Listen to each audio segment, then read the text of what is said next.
Masret Betsa, Daf Yud Dalet, nous commençons à la 4e ligne, Bet Shammai Yomrim.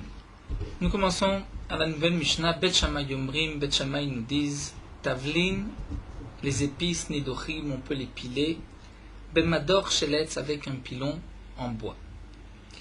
Ici nous avons une marloquette entre Bet Shammai et Bet Hillel. À propos de Melachot, qui sont les Tzorer Ochel Nefesh, c'est-à-dire faire une Melacha, donc quelque chose qui est interdit Shabbat. Mais Yom Tov, étant donné que c'est pour manger, nous avons le droit de cuisiner Yom Tov, nous avons le droit d'égorger une bête Yom Tov, de faire cuire du pain, puisque c'est une Melechet Ochel Nefesh. Il y a une marloquette Rishonim, entre le Rambam, Rashi, une marloquette bien connue, et d'autres Rishonim aussi. D'après le Rambam, toutes les Melachot qui concernent Ochel Nefesh sont permises Yom Tov, et ce n'est que les Chachamim qui ont interdit certaines Melachot, sinon un homme laisserait toutes les Melachot, tout ce qu'il a à faire, les Tzorech Ochel Nefesh pour Yom Tov. Ou comme la Agdara, comme ce que d'autres Rishonim expliquent, toute Melacha qu'on aurait pu faire la veille, les Chachamim nous ont interdit de la faire aujourd'hui, Yom Tov, et aussi des melachot que généralement, lorsqu'on fait ces melachot dans ces conditions, c'est pour plus tard, ce n'est pas pour aujourd'hui même, c'est pour plusieurs jours. Lorsqu'on fait en grande quantité par exemple. Donc bien que tout ce qui est melechet ochel nefesh, la Torah l'a permis, malgré tout les chachamim ont limité, ont interdit certaines melachot. De la même manière qu'on n'a pas le droit de couper du blé, de moudre du blé, les Chachamim ont permis simplement à partir de la lisha, du moment où on va pétrir la pâte. Tout le reste, on aurait pu le faire la veille. D'après Rashi, il y aurait même une interdiction minatora pour certaines melachot qu'on aurait pu faire la veille et que l'on fait Yom Tov. Pas tout ce qui est mishum ochel nefesh pour manger est permis minatora, c'est seulement certaines melachot. La règle, d'après Rashi, c'est toute melacha, lorsqu'on la fait aujourd'hui même, elle a, c'est-à-dire c'est la nourriture, n'a pas un meilleur goût. Si on avait fait cette melacha la veille, le goût n'aurait pas été le même. Dans ce cas-là, c'est permis minatora d'une manière générale. Ici, à propos des épices et du sel, a-t-on le droit de piler des épices ou du sel Yom Tov pour manger les ochel nefesh? Et là, nous avons une marloquette. Bet Shammai Yomrim, Tavlin, les épices, Nidochin, on peut les piler Bemador Shel Etz avec un pilon en bois. Il y a dans le Mador deux parties. Il y a le Mador qui est le pilon, le morceau qui était généralement en pierre, un morceau de pierre avec lequel on frappait les épices, dans une Madoucha. Madoucha, c'est le récipient qui était aussi généralement en pierre. Donc il y a le Mador, le pilon, et la Madoucha, le récipient. Ici, Bet Shammai exige de faire un chinouille, de changer. On pourra piler des épices, mais seulement bemador, avec un pilon en bois. Vers melach, mais le sel, il faut un peu plus. Il faut même que la madoucha, c'est-à-dire que le récipient soit différent. On va utiliser bepar, c'est-à-dire un récipient, nous dit Rashi, en argile, mais pas dans la medoucha habituelle en pierre. Ou bien, comme dit Rashi, o be'etz, ou bien be'etz aparo. Il faut prendre comme pilon une cuillère en bois et ne pas prendre le pilon habituel en pierre. Donc d'après Bet Shammai pour le sel, il suffit de changer le mador, c'est-à-dire le pilon, mais de prendre une cuillère en bois, ou bien de changer le récipient et de prendre un récipient en terre cuite, en argile. Donc on voit que même d'après Bet Shammai, il y a une différence entre les épices et le sel. Pour le sel, il faut faire un plus grand chinouille. C'est-à-dire chinouille, un changement, faire différemment de la semaine. Bet Hillel Omrim, Bet Hillel nous disent que Tavlin Nidochin Kedarkan. Les épices, on peut les piler comme on a l'habitude. Bemador Sheleven, même avec un pilon en pierre. Et nous verrons dans la Gemara qu'il faut simplement incliner le récipient. Vers Melach, mais le sel, bemador shel etz, là on va changer le pilon, on va prendre un pilon en bois, mais on ne prendra pas un pilon en pierre comme c'est l'habitude. En tout cas, la Gemara soulève et nous dit des coulées allemands, on voit qu'aussi bien d'après Bet Shammai et Bet Hillel, même si, à propos des épices, il y a une marloquette, est-ce qu'il faut faire un chinouille ou pas, faire un changement. D'après Beth Shammai, il faut faire le changement, Bemador Shel Etz. D'après Beth Hillel, on n'a pas besoin, on peut le faire même avec un pilon en pierre. À propos du sel, il y a aussi une marloquette entre Beth Shammai et Beth Hillel. Est-ce que on doit prendre, d'après Beth Shammai, un récipient différent, ou bien une cuillère, mais non pas un pilon en bois? Et d'après Beth Hillel, c'est suffisant, même si ce n'est que le pilon en bois. Mais il est évident qu'aussi bien d'après Beth Shammai que Beth Hillel, le sel, c'est différent des épices. Et le sel, il faut faire un plus grand changement que les épices. Des coulées almam, yad melach baïchinou, il nous dit là que moi, mais tout le monde est d'accord que le sel, il faut faire un changement. Maïtama, pour quelle raison? Quelle est la différence entre le sel et les épices? Et l'Agma répond, Ravuna de Rafrizda, nous avons Ravuna et Rafrizda, l'un a dit, Radama, kolak derot kulan tzrichot melach. Voici la différence. Toutes les casseroles, toutes les marmites, c'est-à-dire tous les plats ont besoin de sel. Mais pas tous les plats ont besoin d'épices. Et Rashi nous dit, cet homme-là, donc la veille de Yom Tov, savait qu'il aurait besoin le lendemain de sel, mais il ne savait peut-être pas qu'il va avoir besoin d'épices.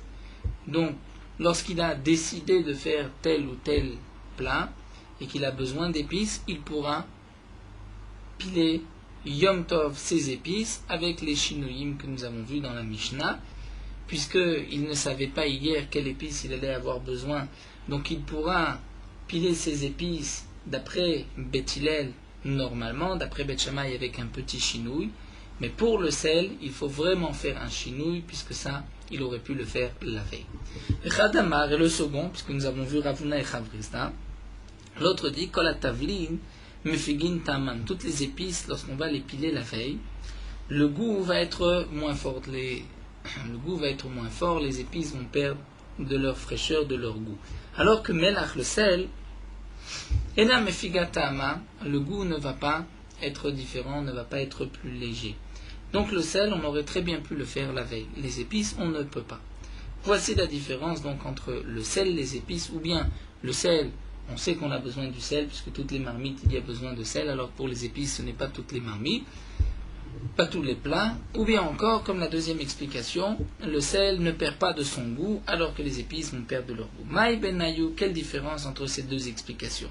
Et l'Agma nous dit qu'à ben Nayou, voici la différence. De Yada Maïk de Rabba Levishoulé, dans le cas où un homme sait la veille quel est le plat qu'il a l'intention de faire cuire le lendemain. Si on s'en tient à la première explication, que toutes les marmites ont besoin de sel, mais pas toutes les marmites ont besoin de tavline, d'épices, donc il ne savait pas. Là, dans ce cas-là, il savait qu'il avait besoin d'épices, donc il ne pourra pas le faire comme les autres épices, il devra faire comme le sel. Radama, d'après la deuxième explication qui avait dit que les épices vont perdre leur goût, même lorsque je sais ce que je vais faire, je ne suis pas obligé la veille de piler toutes ces épices, puisque le goût va être plus léger, va être amoindri, va être abîmé. Iname, ou bien encore une différence entre les deux explications, Bémorika. Lorsque nous avons comme épices le kharkom, le safran, le curcumin, Rashi nous explique que cette épice ne va pas perdre de son goût si on va la veille piler cette épice. Alors que d'après la première explication, on ne sait peut-être pas qu'on va utiliser demain cette épice. Donc, si on s'en tient à la première explication, on aura le droit de piler du safran. Si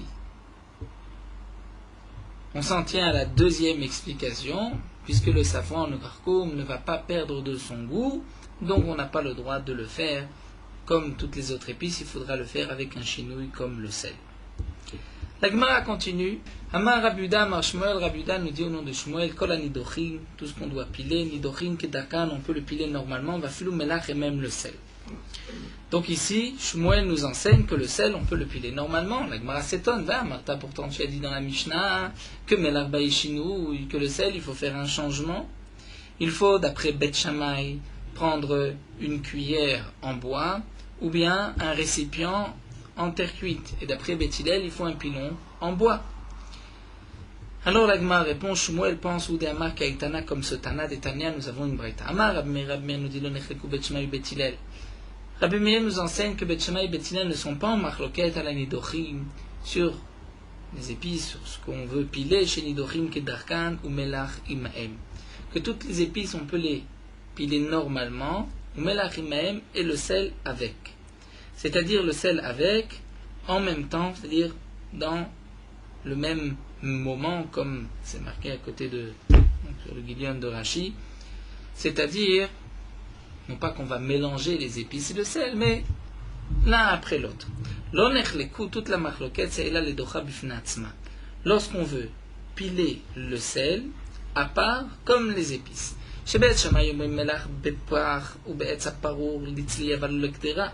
Bet Shammai pense. Et donc là, nous allons voir que Rabbi Meir a une autre explication de la machloket entre Bet Shammai, une autre version de la machloket entre Bet Shammai et Bet Hillel.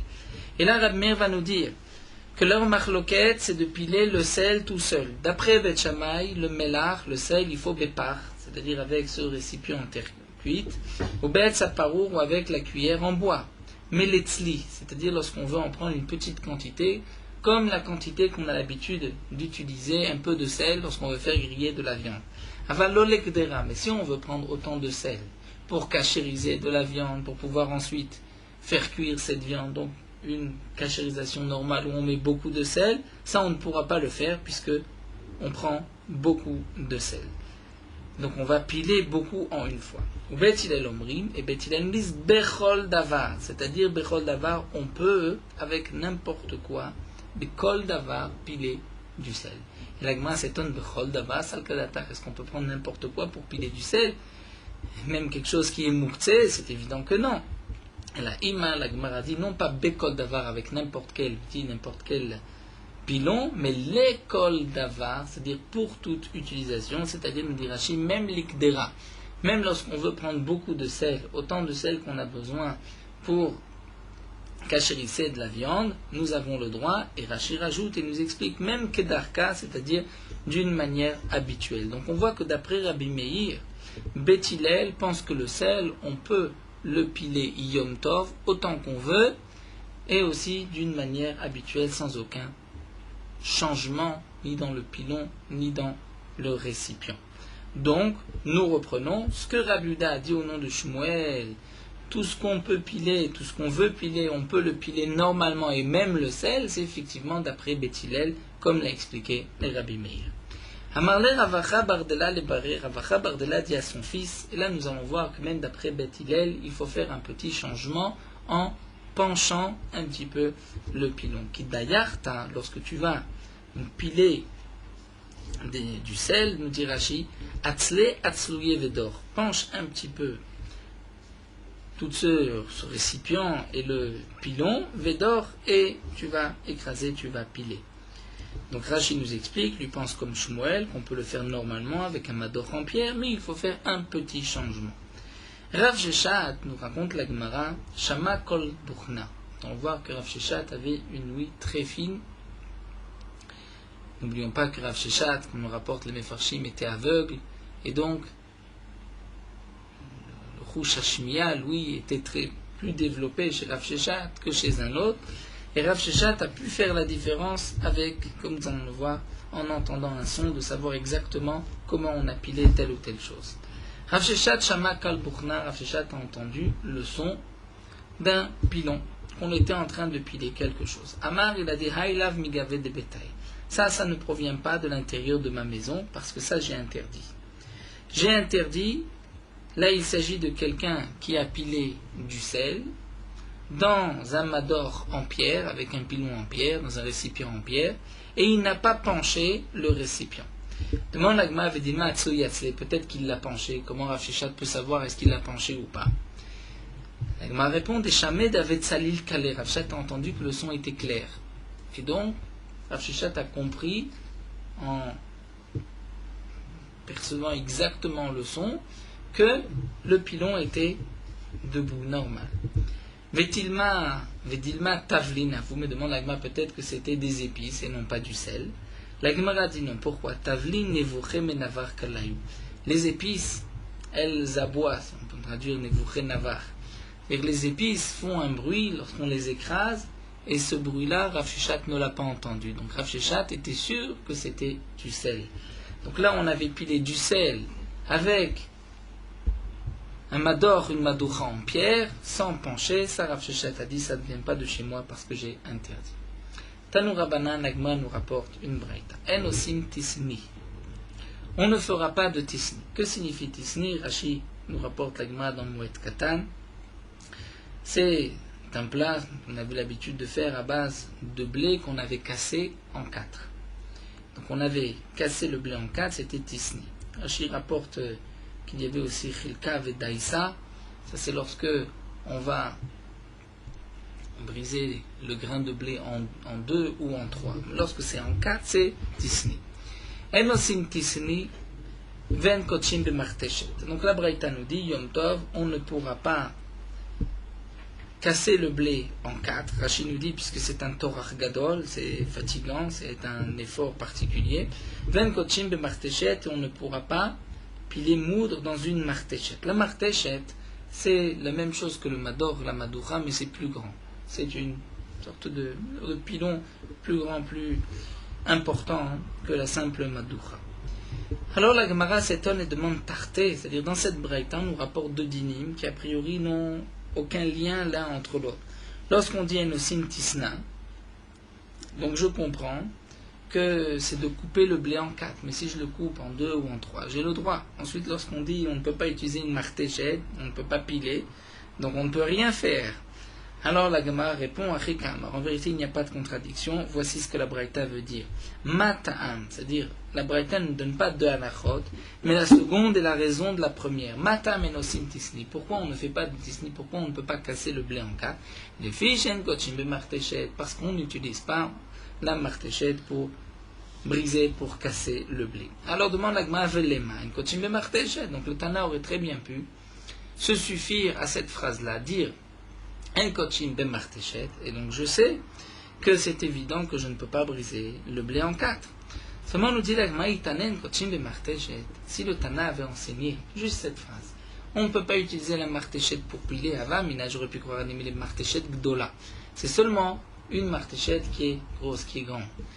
Martéchet, Rashi nous dit d'une manière générale, lorsqu'on dit martéchet, c'est un pilon mais qui est très large, qui est grand. Donc j'aurais pu croire que c'est une martéchet gdola. Mais martéchet ktana, comme le pilon, le madoch, la madoucha, qu'on utilise généralement pour les épices. On utilisait la martéchet pour les céréales, pour le blé, et le madoch et la madoucha pour les épices. Donc j'aurais pu croire que martéchet ktana, il machapirna, mais j'ai le droit. J'ai le droit d'utiliser et même de couper le blé en 4 dans une petite madoucha, une martéchet ktana, donc avec un petit pilon. Ça peut-être que j'ai le droit. Donc kamashmana, le Tana vient nous dire non. C'est-à-dire l'un est l'explication de l'autre. On ne fera pas de tisni. Pourquoi? Parce que on n'utilise pas la martéchet. Et donc, on est obligé de dire, puisque on ne fait pas du tout de tisni, on ne coupe pas le blé, on ne brise pas le blé en 4, c'est qu'on n'utilise aucune martéchet, soit la grande ou la petite.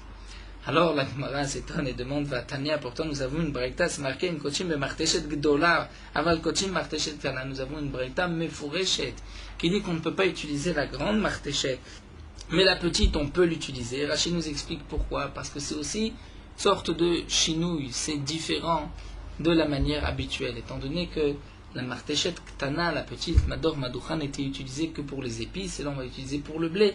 Donc c'est un chinouille en soi. Donc ça, on a le droit, nous dit la Braïta. Alors Abaye va changer de réponse. Abaye va expliquer ce qui est marqué dans la Braïta. On ne fait pas de tisni, c'est-à-dire on ne brise pas le blé en 4. Et aussi, on n'utilise pas la martéchet. Donc nous avons voulu expliquer jusqu'à présent que l'un était la raison de l'autre. Eh bien non, nous dit Abaye. Il y a 2 dinim. Kitanya name matnita be martéchet gdola tanya. C'est-à-dire la Braïta nous enseigne le din de martéchet gdola. Donc il y a 2 dinim. D'abord, on ne fait pas de tisni, c'est-à-dire on ne prend pas le blé, on ne le coupe pas, on ne brise pas en 4, que ce soit dans une grande martéchet ou dans une petite, on ne fait pas puisqu'il y a beaucoup de travail pour cela. Ensuite, la Braïta nous dit ve'en kochim be martéchet, c'est-à-dire même d'autres choses, c'est-à-dire comme par exemple la daïsa ou la chilka, lorsqu'on va briser juste le blé en 2 ou en 3, que ça nous avons le droit. eh bien on ne le fera pas dans une grande martéchette, mais dans une petite. Donc ici, d'après Abaye, voici la halakha qui ressort de cette braïta. Tisni, couper le blé en 4, ça nous n'avons pas le droit dans aucune martéchette, mais couper le blé en 2, on a le droit dans une petite martéchette, mais pas dans une grande. Alors la Gemara nous rapporte une autre réponse, nous tournons la page. Rava Amar, Rava nous dit Lokash. Rava vient répondre et vient dire on peut maintenir la première réponse de la Gemara et dire que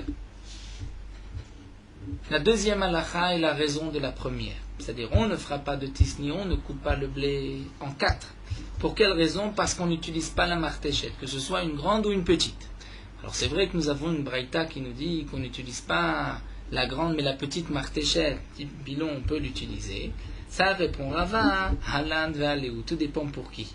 Rashi nous explique, Halan pour nous ou pour eux. Pour nous, en Babel, nous n'avons pas d'esclaves qui nous servent, qui sont là à notre service. On a le droit parce que on ne craint rien, on ne craint pas qu'on va exagérer, qu'on risque de faire plus. Mais en Eretz Israël, puisque les gens avaient des esclaves, bien les esclaves, nous dit Rashi, vont être mezalzel, c'est-à-dire si on leur permet d'utiliser la petite martéchette, ils risquent d'utiliser la grosse, la grande martéchette, et de dire oui, nous avons utilisé juste la petite. Rav Papi nous raconte la Gemara et Klele ben Marshmuel était chez Marshmuel, Aïto le Daïsa, on lui a apporté Daïsa, donc un plat de blé coupé en 2, Velo Achal, et il n'en a pas mangé.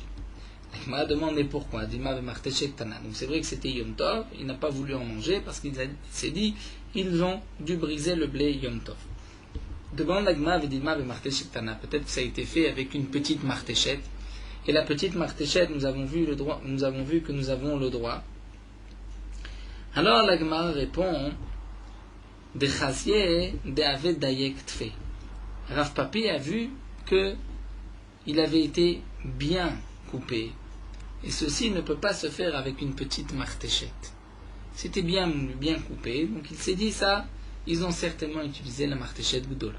Demande la Gemara avait dit mais peut-être qu'ils l'ont fait avant Yom Tov et qu'ils n'ont pas transgressé Yom Tov. La Gemara répond de Chazier d'avec Kalif Tsari. Il a vu que l'endroit où on avait coupé, où le blé s'était brisé en 2, il était blanc, il était encore clair, et donc il s'est dit ça, c'est d'aujourd'hui, ce n'est pas de la veille, sinon la couleur n'aurait pas été la même. Vib et Tema, ou bien encore, on peut expliquer pourquoi Rav Papi n'a pas voulu manger cette daïsa, puisque chez Marshmuel des Kapritsuta de Avde, chez Marshmuel, il avait des esclaves, et des esclaves qui ne faisaient pas toujours attention, et donc il s'est dit, peut-être qu'ils ont utilisé une grosse martéchette le jour de Yom Tov, et que eux vont dire simplement, on a utilisé une petite. Donc là, nous avons terminé la souvia, comment piler des linim, des épices ou du sel, Yom Tov. Donc nous voyons que les Chachamim ont permis certaines melachot, c'est-à-dire n'ont pas interdit, si on veut dire certaines melachot, lorsqu'il y a un besoin particulier pour le jour même et qu'on ne peut pas le faire la veille. On continue avec une halakha de Borer, et là aussi nous allons voir une marloquette entre Bet Shammai et Bet Hillel. À Borer kitniot, quelqu'un qui vient trier des kitniot, des petits légumes, Yom Tov, le jour de Yom Tov. Bet Shammai Yomrim, Bet Shammai nous disent Borer ochel ve'ochel. Il a le droit de trier le bon du mauvais, ve'ochel, et de le manger immédiatement. Mais il ne peut pas trier, enlever le mauvais du bon. Ou Bet Hillel Omrim, Borer kedarko. Bet Hillel nous disent on peut trier normalement comme on a l'habitude, c'est-à-dire Becheko, contre lui. C'est l'habitude à l'époque, on est avec un drap et on arrivait à trier contre soi. Et d'après Bet Hillel, donc on pourra même trier, enlever le mauvais du bon, Bekanoun, ou bien avec ce récipient que nous avons vu, Rachid nous avait expliqué, un récipient qui était large d'un côté et étroit de l'autre, comme une petite gouttière. On mettait les kitniotes d'un côté et en le remuant, les kitniotes roulaient dans cette sorte de gouttière et toutes les impuretés restaient dans le canon. Ou betamrouille, ou dans une grande assiette. Ça, on a le droit. Avalo betavla, mais pas dans une planche. Velo benapa, velo bekvara, ni dans un tamis. Napa et kvara sont deux sortes de tamis. n'a pas, c'est un tamis pour tamiser la farine, qui a des petits trous. La kavara, hein, les trous sont plus larges pour tamiser une chose un peu plus grosse, donc par exemple la paille va même sortir à travers la kavara. Donc on voit que d'après Beth Hillel, on peut trier normalement, mais on ne pourra pas utiliser une tavla napokvara, puisque à ce moment-là, comme nous l'avons vu plus haut, c'est l'habitude, c'est la manière d'un jour de semaine, puisqu'on généralement on faisait de grandes quantités et avec tavla napokvara, donc ça on ne pourra pas le faire Yom Tov. Mais trier normalement, on a le droit. Rabban Gamliel Omer, Rabban Gamliel dit, Afmadir Fesholé. On peut aussi rajouter de l'eau sur les kitniot et ensuite la pesolette, c'est-à-dire toutes les impuretés, tout ce qu'on veut enlever, le mauvais, va monter à la surface et on pourra l'enlever et ainsi trier de cette manière.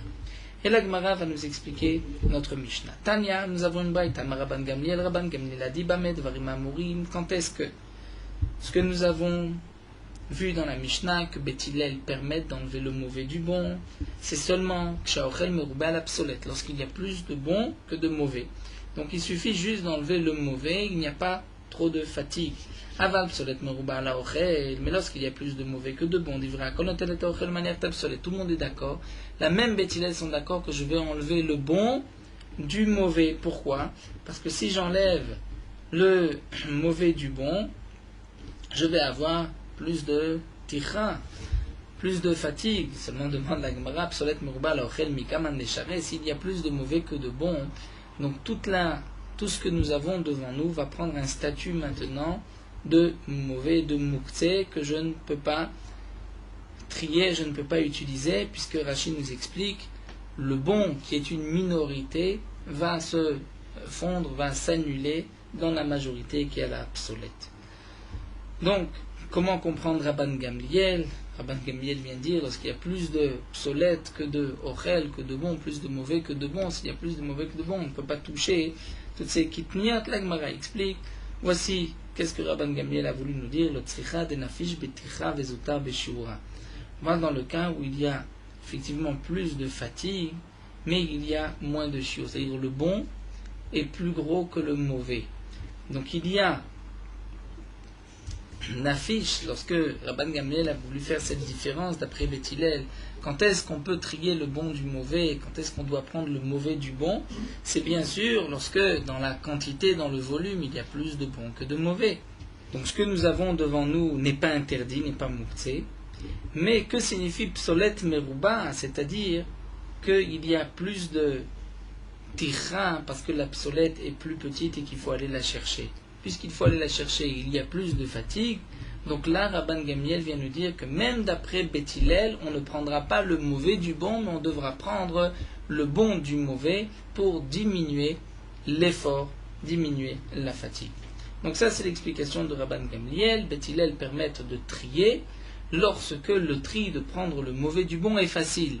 Mais lorsqu'on vient prendre le mauvais du bon et que là, on a une grande fatigue, puisqu'on doit aller chercher les petits morceaux de psolète qui est mauvais, là, on devra choisir le bon plutôt que le mauvais. Rabban Gamliel, Omer Afmadia Vesholé, à la fin de la Mishnah, nous avons vu que d'après Rabban Gamliel, on pourra rajouter de l'eau et ramasser toutes les impuretés à la surface. Tanya, Rab Elazar Rab Tzadok, l'Agma nous rapporte une braïta, Rab Elazar Rab Tzadok dit, Kachayamin Agan Shebet Rabban Gamliel, c'était l'habitude de la maison de Rabban Gamliel. Shayum Evim Dli Malé Adashim, ils apportaient un seau plein de Adashim, de lentilles, ou matzifim alavmaim, et ils mettaient beaucoup d'eau sur ces lentilles, venimtsa ochel lemata ou psolet lemana. Et le bon, donc était vers le bas, ou psolet, et les impuretés, le mauvais, flottaient à la surface. L'Agma demande à Tanya Ifra, pourtant nous avons une braïta où c'est marqué le contraire, que la psolette coulait vers le bas. L'Agma répond, lokasha, be'afra, be'gile, tout dépend si c'est de la terre ou de la paille. C'est-à-dire la paille se trouve au-dessus de l'aliment, mais les pierres, le sable, ça c'est en dessous de l'aliment, et donc on peut ainsi expliquer les deux braïtot. Donc on voit que d'après Rabban Gamliel, on pourra mettre beaucoup d'eau et ainsi séparer le bon du mauvais. Il ne suffira plus ensuite que de ramasser le mauvais et de prendre le bon. Bet Shammai Yomri, on continue avec une nouvelle Mishnah. Bet Shammai nous dit En meshalchim biyom tov la manot. On ne peut envoyer à son prochain Yom Tov que manot, c'est-à-dire quelque chose qui est prêt, qui ne va pas être laissé pour demain. Généralement, c'est pour le jour des morceaux de viande, des morceaux de poisson. Ça, on a le droit d'envoyer un homme à son prochain. Bet Hillel Omrim, Bet Hillel nous dit plus encore. Meshalchim be'ema chaya ve'of. On peut envoyer une bête domestique, une bête sauvage ou un oiseau. On peut faire la shrita ben chaim ben shrutim. Que ces bêtes soient vivantes ou déjà égorgées, puisqu'on a la possibilité de les égorger. Meshalchim yenot shmanim eslatot kitniot. On peut envoyer du vin, de l'huile, des farines, des kniot, des légumes, légumineux, aval l'autre voie, mais pas de la récolte. Pourquoi nous dit Rashi? Parce que la récolte, on ne peut pas aujourd'hui moudre le blé, donc on ne peut pas utiliser le blé et la récolte. Rabbi Shimon matir betfua, mais Rabbi Shimon permet même les céréales, la récolte. Pourquoi? Parce qu'on peut en faire un plat, comme nous dit Rashi. On peut moudre dans une petite martéchette et faire une daïsa, comme nous l'avons vu plus haut. Taner Rav Yechiel, l'Agma nous rapporte une braïta. Rav Yechiel enseigne bilvat shelo yasenu beshura. Lorsqu'on envoie à son ami, à condition de ne pas envoyer avec tout un groupe. Lorsqu'on envoie plusieurs personnes porter ce présent à son prochain, ça, nous dit Rashi, étant donné qu'il y a beaucoup de monde, c'est comme si celui qui voit ces gens passer avec ce cadeau vont penser, tiens, ils vont au marché vendre leurs marchandises. Tana, et l'Agma nous rapporte une braïta, une shura prota mishosha ben adam. Lorsqu'on parle d'une shura, d'une rangée, c'est minimum 3 personnes. Donc envoyer avec 3 personnes, c'est interdit. Ravashi va poser un problème, une question. Quel est le din lorsqu'on envoie 3 personnes, mais 3 sortes d'aliments? Tlaté gavre et tlaté miné. 3 cadeaux, 3 personnes. Maï, quel est le din? Est-ce qu'on tient compte de l'aliment, et donc chaque aliment a été envoyé avec une personne, ou on tient compte que maintenant nous avons un groupe de 3 personnes, donc c'est interdit. Tekou, nous restons en suspens. Nous attendons Eliou-Hanavi avec impatience qui viendra nous donner la réponse, la solution de ce problème. Rabbi Shimon matir betvoa, Rabbi Shimon permet même la tvoa, la récolte, le blé, puisque comme nous l'avons vu, on peut en faire un plat. Tania Rabbi Shimon matir betvoa, kegon chitim, comme par exemple, nous explique la braïta du blé, la saute même l'odiot, pour faire un plat, l'odiot, un plat de blé. Ou séorim, de l'orge, l'iten, ifne bemto pour donner à sa bête, et à dachim, des lentilles. La saute même récissime pour faire un plat qui s'appelle récissime, à base de lentilles. La Mishnah suivante nous enseigne, la dernière Mishnah du Perek, du premier Perek, Meshalchim Kelim, on peut envoyer des vêtements, Ben Tfurim, Ben Shenan Tfurim, qu'ils soient déjà cousus, donc prêts à porter, Ben Shenan Tfurim, même s'ils ne sont pas cousus, c'est des morceaux de tissu. La Falpi Sheshbem Kilaim, même s'il y a du chatnez, un mélange de lin et de laine, et qu'on ne peut pas les porter. Ve'en et tzorech hamoed, mais seulement dans le cas où on a besoin de tout cela pour la fête. Et la Gemara posera la question, mais un habit de Kilaïm, qu'est-ce qu'on peut en faire? Aval le sandal à Messouma, mais on ne pourra pas envoyer une sandale à Messouma qui est clouée. Comme nous l'avons vu dans Masret Shabbat, les Khamim ont interdit de porter une telle chaussure. Il y avait un maasé que la Gemara rapporte dans Masret Shabbat, Maasé Shaya, où les Bnei Israël s'étaient cachés dans une grotte à cause de l'ennemi. S'étaient cachés de l'ennemi dans une grotte. Ils ont entendu un bruit, ils pensaient que l'ennemi était arrivé, ils se sont écrasés les uns contre les autres, et puisqu'ils avaient des chaussures avec des clous, ils se sont même entretués. Donc à cause de cela, les Khamim ont été gozer, ont interdit de porter des chaussures avec des clous. Donc on ne pourra pas envoyer un sandal à Messouma, velo minal shenotafour, ni une chaussure qui n'est pas cousue, puisque on ne peut pas la réparer Yom Tov. Rabbi Yehuda Omer aflo minal lavan, Rabbi Yehuda dit on ne pourra pas non plus envoyer une chaussure blanche, parce qu'il faut un artisan pour la noircir, et on n'avait pas l'habitude d'aller avec des chaussures blanches. Zaaklal, voici la règle. Kol shneotim bo beyom tov, meshalchim oto. Kol shneotim, c'est-à-dire tout ce qu'on peut s'habiller, utiliser comme porter le jour de Yom Tov, ça on peut l'envoyer, sinon on ne pourra pas. Et la Gemara va nous expliquer toute la Mishnah. Donc nous avons vu au départ qu'on peut envoyer des habits, que ces habits soient cousus ou pas, ou même si c'est des habits en chatnez. Et la Gemara explique Bishlamat Furim Chazul et Malbouch. Encore lorsque l'habit est cousu, il est prêt à porter, on peut s'habiller de cet habit. Chez Entforim, Namé, Chazelek Souye, ce qui n'est pas cousu. On peut aussi l'utiliser puisqu'on peut se couvrir avec des morceaux de tissu. Et là, Kilaim, le Maï Chazou. Mais lorsqu'il y a un mélange de lin et de laine, on ne peut pas l'utiliser, on ne peut pas le porter, c'est Shatnez, c'est une interdiction de la Torah. Si tu dis qu'on peut le plier, le poser sous soi, Vatania, pourtant nous avons une braïta qui nous dit Lo yale alecha à propos de l'interdiction de Shatnez Beged, Kilaim Shatnez Lo yale alecha, tu ne pourras pas monter, porter sur toi. Donc je comprends sur toi, mais tu peux le mettre sous toi. Aval amrou chachamim, bien que minatora, j'ai le droit de prendre un habit de Shatnez, de le mettre en dessous, mais les chachamim m'ont interdit à sur la sitken, shemat krichlon imal besaro, que peut-être un fil va s'enrouler sur sa peau, sur lui, sur sa chair, et il va se réchauffer. À ce moment-là, il va tirer un profit de l'habit et d'un habit de Shatnez. Donc on ne peut pas utiliser un habit de Shatnez, même pour le mettre en dessous soi. Si tu dis qu'il peut l'utiliser en faisant une séparation, en mettant quelque chose de permis entre lui et l'habit.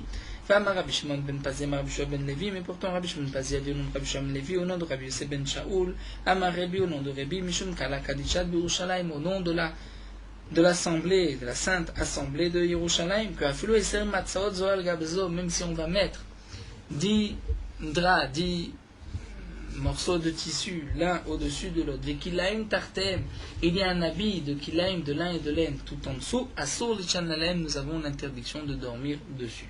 Les Chachamim ont fait une xéra, même lorsque on ne touche pas directement le tissu de Shatnez. Alors la Gemara répond, il a bévilon. C'est-à-dire, on peut utiliser un habit de Shatnez comme vilon, comme rideau. Seulement demande la Gemara, va Maroula, pourtant Oula a dit Mipnemam ou vilon tamé. Pourquoi on a dit qu'un vilon peut devenir impur? Pourquoi on ne dit pas qu'un rideau, un vilon, est comme un mur de la maison? Et là, Oula répond, Mipne shamash mitramem kenegdo, parce que parfois le shamash, celui qui vient servir, se réchauffe, va s'enrouler de ce rideau. Donc si c'est ainsi, on ne peut pas non plus envoyer un rideau de Shatnez, on ne peut pas le mettre, le shamash risque de s'envelopper et de transgresser une interdiction de la Torah. Et là, donc on continue encore quelques lignes d'Aftedvav, et là, Bekashin, nous explique la Gemara, on parle Bekashin lorsque l'habit est dur, puisqu'il est dur, il ne réchauffe pas et on a le droit de s'asseoir dessus. Comme Ravuna, le fils de Rabbi Shua, a dit, Hay namta, ce namta, c'est-à-dire du feutre, un habit en feutre, gamada, qui est dur, de Narash, qui provient de la ville de Narash, charrier c'est permis, on peut s'asseoir dessus puisque ça ne réchauffe pas. Amar Rav Papa nous dit, de même Ardalin d'Irachis, une sorte de chaussettes qu'on mettait sous ses chaussures, dont une partie était en peau de bouc, et contre le talon, on mettait parfois de la laine. Si il y a du Shatnez, il n'y a pas d'interdiction de Shatnez, puisque ça ne réchauffe pas, c'est dur. Amar Rava nous dit aussi Anetzrare depshite. Anetzrare depshite, un morceau de tissu qui est en Shatnez, qu'on va utiliser pour attacher, pour garder son argent, et qu'on met contre soi, il n'y a pas d'interdiction de kilaim. Pourquoi? Parce que, nous dit Rashi, les pièces vont même durcir ce morceau de tissu, et on ne va pas sentir avoir une ana, ça ne va pas nous réchauffer. Mais des bazranés, si on met des zraïm, des graines intérieures, il y a un problème de kilaim parce que ça réchauffe, c'est plus tendre. Ravashi Amar, Ravashi nous dit que dans tous les cas, il n'y a pas d'interdiction parce que ce n'est pas l'habitude de s'attacher, même si on fait une sorte de ceinture, quelque chose qu'on met contre soi, d'un morceau de tissu où on veut garder des pièces ou des graines, ça ne s'appelle pas le derechimum, ça ne fait pas partie de l'interdiction de la Torah, puisque c'est vrai qu'on peut se réchauffer avec, en tirer un profit, mais ce n'est pas l'habitude, donc ça ne rentre pas dans l'interdiction de la Torah. Alors nous allons nous arrêter ici, San Mesomar.